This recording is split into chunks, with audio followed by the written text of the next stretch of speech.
Hello mga tol at sa lahat ng mga Pilipino mga kapanood dito ating streaming sa buong mundo. Kumusta kayong lahat? Dito na naman tayo sa Po Infomix. Mayroon na naman tayong pag-uusapan. Ito ang kahayupan talaga ng mga globalistang ito. Talagang nagpapatuloy ito na kampon talaga sila. Demonyo talaga sila makatao. Makademonyo talaga sila. Sama-sama talaga ng kanilang mga ugali. I-share ko sa inyo itong The New World Order Execution. Ngunit bago ko ituloy ang pag-share sa inyo, nais ko munang hilingin dyan sa mga baguhan ito sa ating streaming.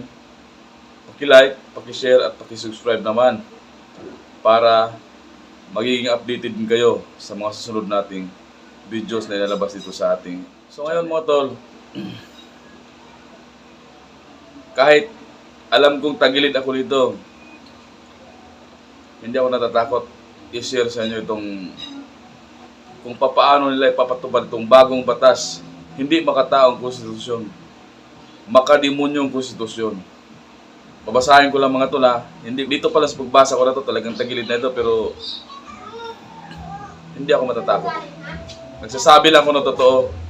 Nais ko lang i-share sa inyo kung paano tayo niluloko at minamanipulan itong ating mga leaders, itong mga globalistang kabal na to. Kasabot nila itong ating mga leader sa ating mga gobyerno. Phase 1, ito nakasulat: simulate a threat and create fear. Mount pandemic in China. So nangyari nga talaga yun, di ba? Nag-umpisa noong December 2019 sa Wuhan, China. Tapos, umikot sa buong mundo hanggang March 2020. Di ba nangyari mga tol? Kaya huwag niyong pagdudahan, ito ay gawa-gawa ko lang. Di ba nangyari niyo? Ito pa. Kill tens of thousands of elderly people. Di ba maraming mga, ang unang mga namatay ay yung mga matatanda, yung mga matatandang tao. Yun ang unang-una nilang biniktima. Kasi nakasulat talaga dito sa mga utos nila na to kung paano nila i-execute. Ito pa. Increase the numbers of cases and deaths. Di ba totoo na dumadami ang kaso at ang mga bilang ng mga namamatay, kahit alam natin sa ating mga hospital kung ilan lang ang mga namatay? Di ba nangyayari? Tapos, position vaccination as the only solution from beginning. Di ba? Nangyayari? Wala silang ini-endorse yung gamot, kundi puro bakuna lang. Kasi ito nakasulat dito eh. Tinutupad lang nila, ini-execute lang ng ating gobyerno kung ano ang naka-utos sa bagong batas ng mga demonyo. Tapos, focus all the attention on COVID. Di ba wala na ibang sakit? Naka-focus lang sila sa COVID lahat. Result? Almost general panic.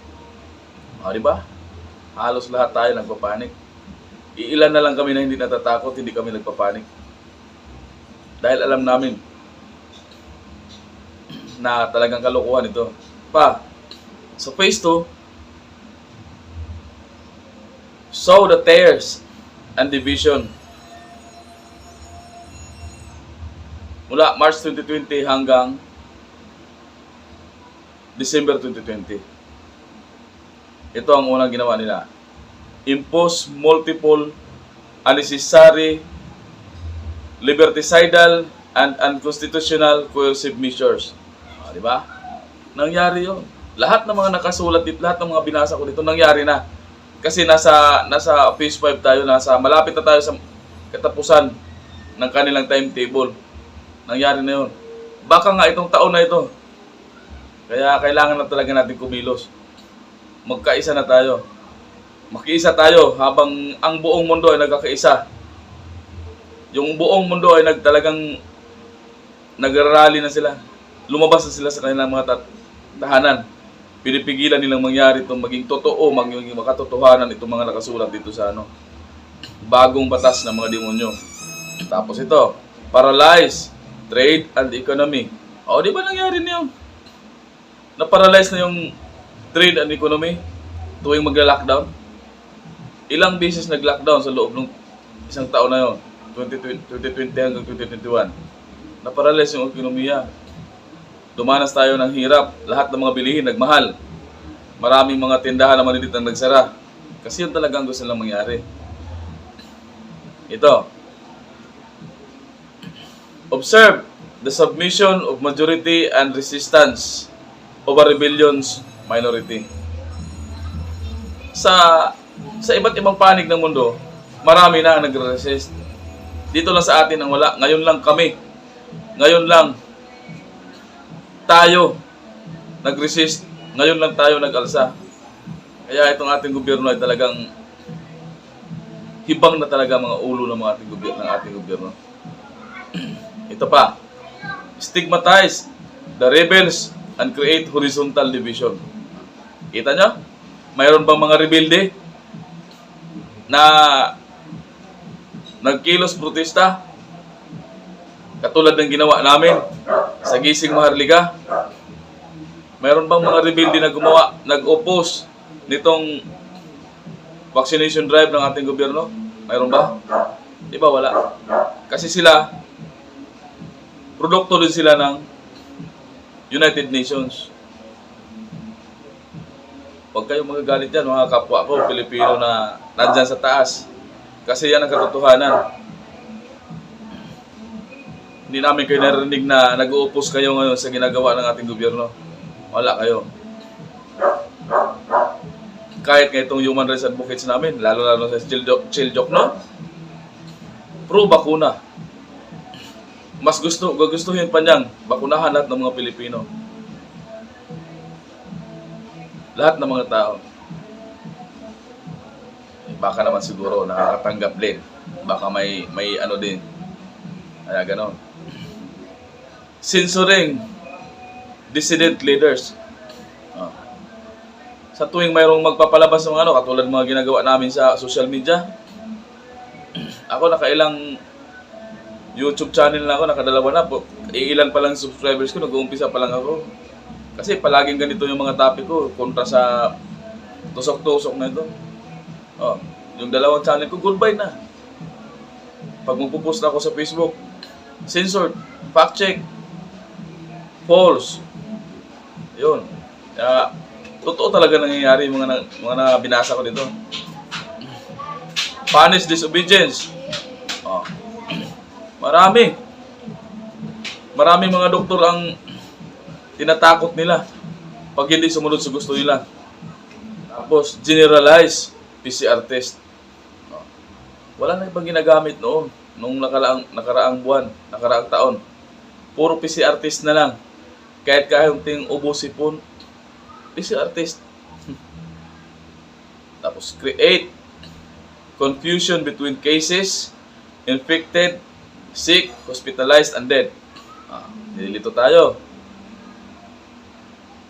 Palibasa, pinapainom tayo ng alak ng COVID. Kaya nililito tayo. Disqualify all effective treatments. Ito na. Disqualify all effective treatments. Di ba wala silang mga gamot na nare-recognize? Bakuna lang, tulad na nakasulat dito nakasulat doon sa phase 1. Position vaccination as the only solution from the beginning. Di ba? Yun lang. Kaya nawala si Pabunan, nawala ayaw tanggapin si Ivermectin. Mga iba't ibang klaseng gamot na maaring panggamot sa sakit na ito. Wala silang tinatanggap. Tapos, hope for a rescue vaccine. Palagi silang talagang may rescue na vaccine. Binibitin lang nila palagi, pero ang katotohanan, nandyan talaga. Binibitin lang nila para maano yung mga tao, masabik na mag-avail nitong tusok nila. Tapos, ang result nito, almost general panic. Di ba? Nangyari yun. Lahat ng mga binasa ko na nangyari na yun. Ang resulta, almost general panic. Kasi nasa pwesto pa lang tayo eh. Ito mga tol, iwan ko lang kung matatapos yung panuorin itong video na to. Kasi baka din yung panatapos panuorin itong video na to, burado na to sa YouTube. Pero itutuloy ko pa rin. Pumunta tayo sa phase 3. Sa phase 3, nakasulat, bring a treacherous and deadly solution. So, ayan, klaro-klaro. Wala talaga silang balak na gamutin ang mga may sakit. Ang solusyon nila, deadly pa nga eh. Di ba? Umpisa, December 2020 hanggang June 2021. Wala silang solusyon, kundi deadly solution lang. Offer a free vaccine for everyone. Ayan. Free ang bakunahan sa lahat ng tao. Then, papangakuan kanila ng herd immunity. Promise protection and return to normality. O yun, nangyari na yun. Kasi, nakaraan na yun eh. Nasa 2020 na tayo ngayon eh. Yung schedule nila 2020 hanggang 2021. Tapos, establish herd immunization target. Mayroon bang gano'n? Ay, pinatikim pala tayo nitong nakaraang December. Pinadama tayo. Saya-saya ng mga tao, di ba? Kasi sabi nila, nakuha na natin ng immunity, herd immunity. Kaya naglabasan lahat ng tao. Tapos biglang, ito na naman tayo. Pinapahirapan na naman tayo. Tapos, hide statistics of side effect and deaths from injections. O, may narinig kayo na binabalita sa TV na sa mga mainstream media na side effects na dulot ng ng tusok, tapos mga patay na dulot ng tusok? Wala. Makakapanood kayo, makikita nyo yan sa site ng Gising Maharlika sa Juan Daquila. Doon yung mapapanood o makikita yung mga side effects ng tusok nila. At sa COVID Call to Humanity kay hosted ni Sir Nicanor Perlas, doon yung makikita kung ilang libo na ang baldado, ang mga sugatan, ang mga patay na pinagtatakpan ng ating mainstream media. Tapos, passing off the side effect of the injections as natural effects on the virus and the disease. So, palabasin, pag natusok ka na, palabasin na hindi yan dulot ng tusok, kundi dulot ng virus. Di ba? Marami nang namatay. Pero ang sabi nila namatay dahil sa COVID. Kaya yon. Recover the notion of a variant as a natural mutation of the virus. Recover the notion of a variant as a natural mutation of the virus. Yan na. Yan na yun. Tapos, justify the maintenance of coercive measures by not applying the herd immunity thresholds. Ayan. Nangyari na rin yan. Nangyari na rin yan kung kayo ay mga mapagmatsyag. Tapos, punish health professionals for the illegal exercise of care and healing. Kaya pala itong mga ospital natin, kahit walang mga laman, walang mga pasyente, katulad na lang noong nagkasakit ang aking ama, dinala ko sa ospital, hindi kami pinapapasok kasi puno daw. Bigla akong pinasok ang OPD ng ospital, na kung saan dati, kasi palagi kami doon nagpapacheck up, sa tuwing mayroon kaming nararamdaman nung normal pa yung panahon, palaging puno yung doon. Nang pumasok ako doon, 3 lang yung nandoon, tapos sinabi nilang puno. Tapos sumilip ako sa mga bintana-bintana. Sabi nila may mga laman. Walang mga laman. Sayang nga lang, hindi binura ko talaga yung mga video. Kung hindi ko binura, malit lang kasi lang yung memory nitong space nitong cellphone ko kaya binura ko Kaya pala takot na takot itong mga health professionals natin. May ilan lang ng mga matatapang na sumama sa aming pinaglalaban. Ang resulta, doubts and feelings of betrayal among the Vax, discouragement among opponents. Yan. Sana naintindihan nyo. Kasi nangyayari na yan. At itong mga susunod na mga mangyayari talagang dito na tayo makakaramdam ng sobrang hirap. Phase 4 tayo. Install apartheid and QR code. June 2021 to October 2021. Nangyari na yun. Nagkaroon na tayo mga QR codes. Quarantine pass. Basta nangyari na lahat yun. Ito ang nakasulat. Voluntary plan for shortage. Diba? Nangyari yun. Nagka-short ang mga pagkain natin. Kaya nagtaas yung mga nagtaas yung mga bilihin. Pati mga imported na mga karne. Ang mura-mura lang yun. Dati kasi bumibili ako dati ng imported na karne. 115 lang ang kilo. Ngayon, pag bibili ako ng imported na karne, 160 ang kilo, 170, ganyan. Napakalaki na tinaas, di ba? Impose the vaccination pass or QR code to reward the vaccinated, punish the resistant.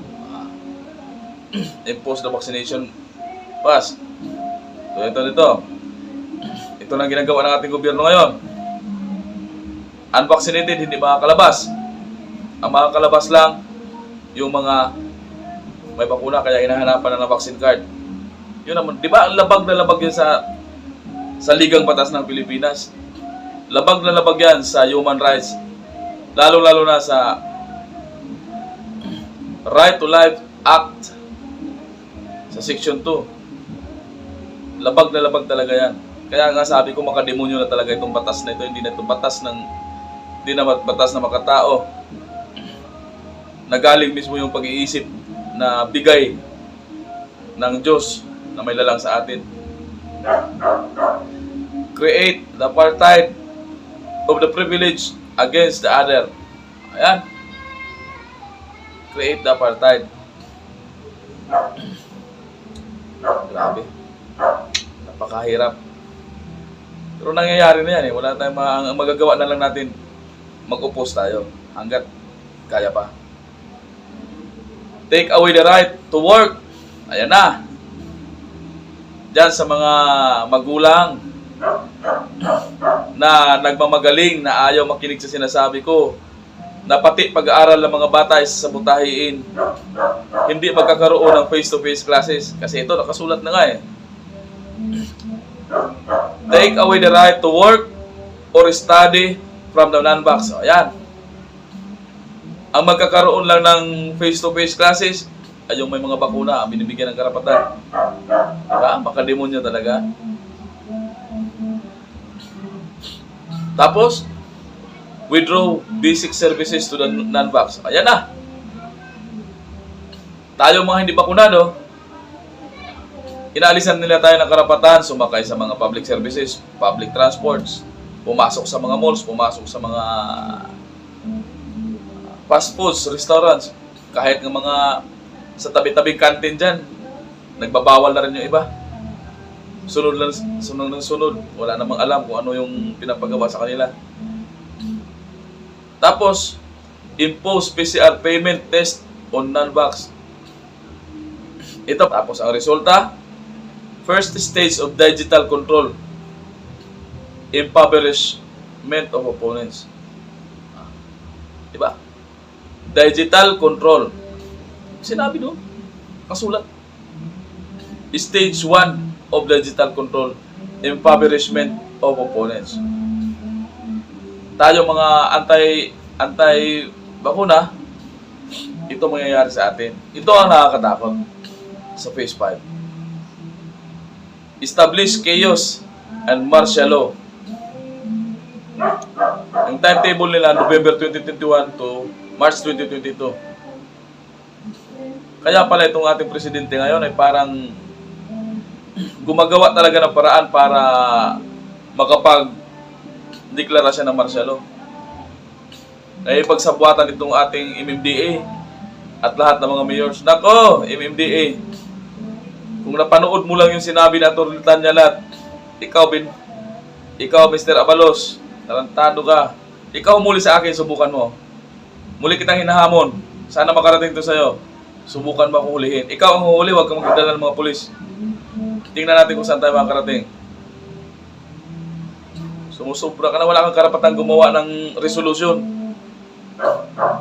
Dahil lahat ng mga resolusyon o mga batas ay gagawin lang sa Kongreso at sa Senado. Kayo dyan sa ITF, wala kayong karapatan. Kayo dyan sa MMDA, lalong-lalo ka lang, Mr. Abalos. Tarantado ka. Ito lang katapat mo. Magkita tayo ng personal. Subukan natin. Ito, nakasulat, exploit the shortage of goods and food. Kita nyo? Sobrang demonyo talaga itong mga hayop na ito. Nakikipagsabuatan itong ating gobyerno sa mga kabal. Matarantado talaga, mga hayop talaga. Pati pagkain natin, isasabutahin nila. Cause the paralysis of the real economy and closure of factories and shops. Ayan, mga negosyante, gumising kayo. Kasi pag hindi kayo gigising, mawalan kayo ng negosyo. Yung mga factories nyo, mga shops nyo, goodbye na. Hindi lang kami apektado dito, pati kayo na mga nag-i-impose ng restrictions na mga may-ari ng mga private companies. Sayang yung yung pera nyo kasi angkinin lang din ng mga hinayupak na mga kabal na yan. Darating tayo doon, panoorin nyo ito hanggang dulo, itong video ko. Let unemployment explode. Ito na nangyayari ngayon. Milyon na ang mga taong nawala ng hanap buhay sa buong mundo. Nawala ng trabaho sa buong mundo kasama ng mga Pilipino. Tapos, apply a third dose to the vax or boosters. Ayan lang, nangyayari talaga ngayon. Diba? Nangyayari na. Tapos, take up of murder of the living old men. Yay! Nakakatakot. Talagang makalimonyo. Subukan yung puntahan dito yung ama ko. Senior citizen na ito ngayon. Pumunta kayo dito sa bahay, subukan nyo. Tingnan natin kung walang may iwan sa inyo ditong handusay sa kalsada. Kala nyo kayo lang matapang? Subukan natin. Mamamatay ako ng lumalaban. Hindi nyo ako kayang Kung mapapatayan nyo ako, kailangan... Kaya ako nandito ngayon, hindi ako natatakot sa inyo. Nagsasabi ako ng totoo. Dahil wala akong kinakatakutan. Ang kinakatakutan ko lang, yung nasa taas. Yung Diyos Ama na lumikha sa akin. Kayo mga demonyo, hindi ako natatakot sa inyo. Mapapatayan nyo man itong katawan ko, sigurado may mapapatay din sa inyo. Makakaganti din ako sa inyo. Impose compulsory vaccination for all. Ayan na. Tayong mga hindi bakunado, pinipilit na tayo. Ano ang sadya niyan? Para mamatay tayo. Paunti-unti. Ayaw kong maging membro ng Killing Me Softly. Ayaw ko niya. Ayaw ko. Kung mamamatay man ako, on the spot, sa kagustuhan ng Diyos. Hindi yung papatayan niyo ako paunti-unti. Amplify the myth of variants, the efficacy of the vaccine, and the immunity of the herd. Ayan, palakasin nila, padadamihin nila ang variants. Ipagyayabang nila ang efficacy ng tusok. At ipapakita nila, ipagyayabang nila sa mga tao na nakakuha talaga ng herd immunity ang pangatlong tusok. Huwag kami. Nangyari na yan. Dinimonyo na yan. Binigyan nyo ng, pinadama nyo lang mga tao. December, binigyan nyo ng kalayaan. Tapos pagpasok ng January, sabay alert level 3. Huwag kami. Alam namin yung laman ng mga utak nyo kasi sumusunod lang kayo, mga bayaran na kayo, mga hayop kayo. Kayong nandyan sa gobyerno, mga bayaran kayo, bakit nyo susundin itong utos na ito? Hindi naman itong mga tao. Pinilit namin kayo dyan para magmamuno at pangalagaan nyo kami sa lahat ng mga kapahamakan na maaaring mangyayari sa amin. Pero anong nangyayari? Kayo pa mismo sumisira sa amin at sa buong bansa. Demonize the anti-vax and hold them responsible for the dead. Ayan, kitang-kita nyo. I-demonize nyo ang mga anti-tusok. Tapos, ituturo nyo kaming responsable sa mga namatay. Ano kami walang utak? Paano kami magkakaroon ng mga virus? Hindi nyo naman kami tinusukan ng virus. Bugok lang ang maniniwala sa inyo. Mga tarantado, mga tanga. Yun, ang maniniwala sa inyo. Arrest opposition leaders. O, yun na. Tulad ng ginawa nyo doon sa leader namin, kay Captain Ray Valeros, kay Brother Al Santillan, isang biologist, kay Attorney Albert Mogot,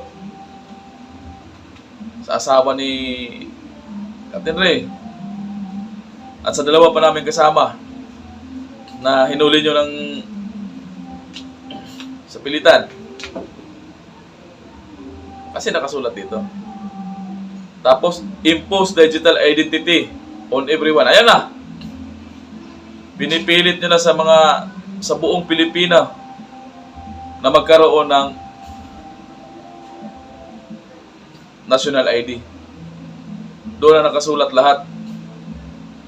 Or QR code. Doon na nakasulat lahat ng mga documents. Birth certificate. Kasama na ang identity, documents, passport, driving license, health insurance card. Pinag-iisa na. Nandyan na sa QR code. Tapos, establish martial law to defeat the opposition. Wag kami. Hindi kami gagawa ng kaguluhan sa kalsada para makapag-establish kayo ng martial law. Hindi kami. Wala sa amin yan. May utak kami. Hindi katulad ng utak ni Dracula na nandyan ngayon, na umuno sa Pilipinas. Utak Dracula, sumisip-sip ng dugo ng mga Pilipino. Hindi na nahiya. Kasama kayo dyan mga hayop sa talimpi. Mga kapal yung mga mukha nyo. Hindi nyo iniisip kami nagpapalamon sa inyo. Mga hayop kayo. Pasok tayo sa phase 6. Ito na talagang pinakamatindi. Dito na ipapakita kung ano talaga ang sadya ng kanilang pagkokontrol. Maipasok na nila tayo sa kanilang mga bulsa. Makontrol nila tayo ng tuluyan. Aalisan tayo ng karapatan sa pamamagitan ng pag-alis ng pera, ng tunay na pera. Kasi pag wala na tayong pera, tayo ay hawak na dito. Nakatali tayo dito. Kung anong gusto nilang gawin sa atin, tayo mga nabubuhay. Kung gusto nila tayong hilain lang nila tayo. Kasi wala na tayong pera. Kaya mga kapwa kong mga Pilipino na nandyan, na may nabakunahan o hindi nabakunahan, magkaisa po tayo. Hindi na po natin kailangan magkawatak-watak. At dyan po sa mga nabakunahan, pasensya na kayo, sa totoo lang. Lahat kayong mga nabakunahan, may mga may mga microchip na kayo. Gusto nyo subukan sa sarili nyo? I-download nyo yung Bluetooth microchip data. I-download nyo. Malalaman nyo kung ano yung code nyo. Malalaman nyo. Yan ang totoo, mga kapwa ko Pilipino na natusukan na. Kaya kami, sa grupo namin sa Gising Maharlika, inanyayahan sana namin kayo noong araw ng Lunes, noong 11, na makisali, makiisa para mawala yan sa katawan nyo, yung mga tinusok sa inyo. Kaya lang, talagang mga demonyo ang nandyan sa harapan natin, yung kalaban natin, pinigilan nila kaming magamot kayo. Marami sanang pumunta doon para magpagamot. Kaya lang, dinimonyo. Binuhusan nila ng tubig, hindi naman kami naggumawa ng kaguluhan. Ang nais lang namin makatulong sa aming kapwa. Mabuksan ang kaisipan dahil niluloko lang tayo nating gobyerno. So tayo sa phase 6. Cancel the debts and dematerialize the money. March 2022 yung time, yung ano nila, timetable nila hanggang September 2022. Ayan ha. Kayong mga barado ang utak dyan, mga sarado ang utak. Ayan na, katotohanan. Dito talaga malalaman natin. Ito na talaga yung katotohanan. Baka sabihin nyo sa akin, ako sinungaling, hindi. Yung mga binasa ko ay nangyari na, mga nakalipas sa taon. 2019 hanggang 2021. Lahat ng utang ng Pilipinas, kakansilahin na. At ang ating mga pera ay mag-dematerialize na. Mawawala na ng halaga. Kaya kayo may mga pera dyan, yung mga sunod lang na sunod kung ano yung inuutos ng ating gobyerno, nakakatawa lang kayo, hindi natin madala yung pera na yan. Hindi nyo na magagamit yung pera na yan. Pag sinakop na talaga tayo ng demonyo, itong may utos ng ganitong klaseng batas. Ito ha, trigger the economic, financial, and stock market. Ano? Ibabagsak nila lahat. Economic, financial, stock markets. Babagsak nila. Collapse the bankruptcy of the banks. The bankruptcy of the banks. Ayan. Trigger the economic, financial, and stock markets collapse. Then, bankruptcy of the banks. Ayan. May mga bangko lang nagdideklara ng ano. Ganito.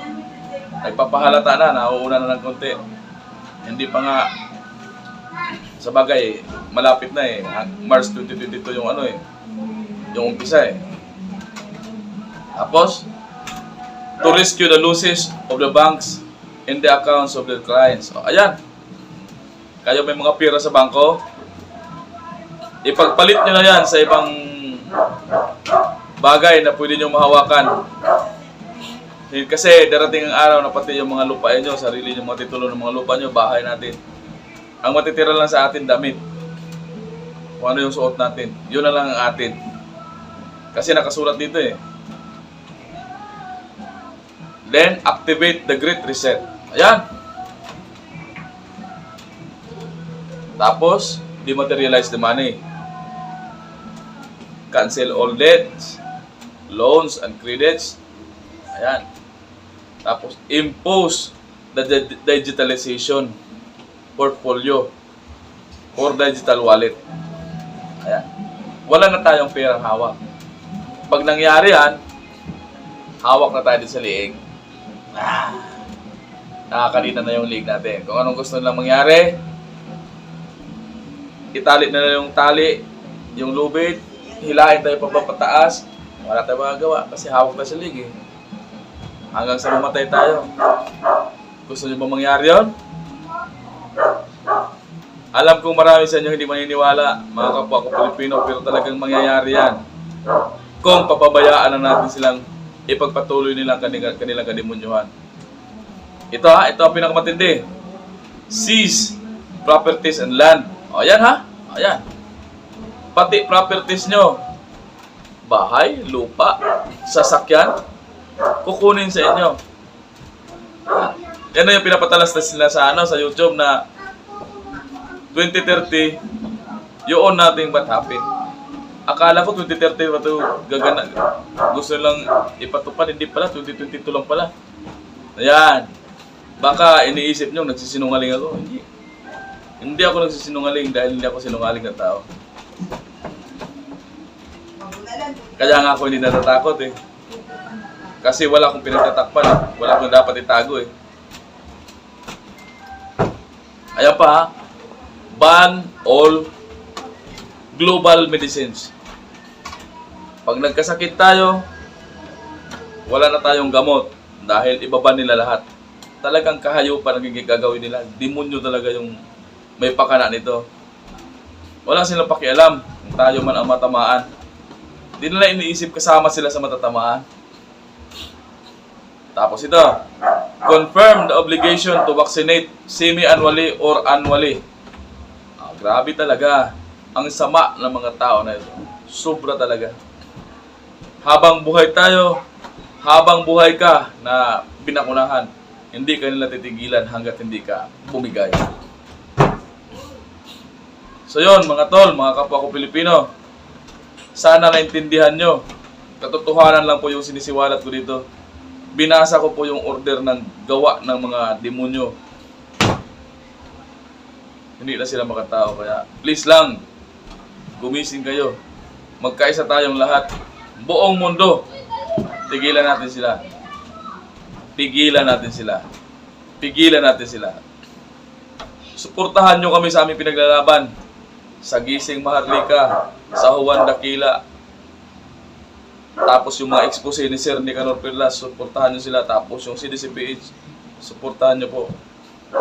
Dahil hindi ito namin pinaglalaban para sa sarili namin kapakanan. Lahat tayo dito, kasama ng mga anak natin, kasi gusto nilang targetin yung mga anak natin.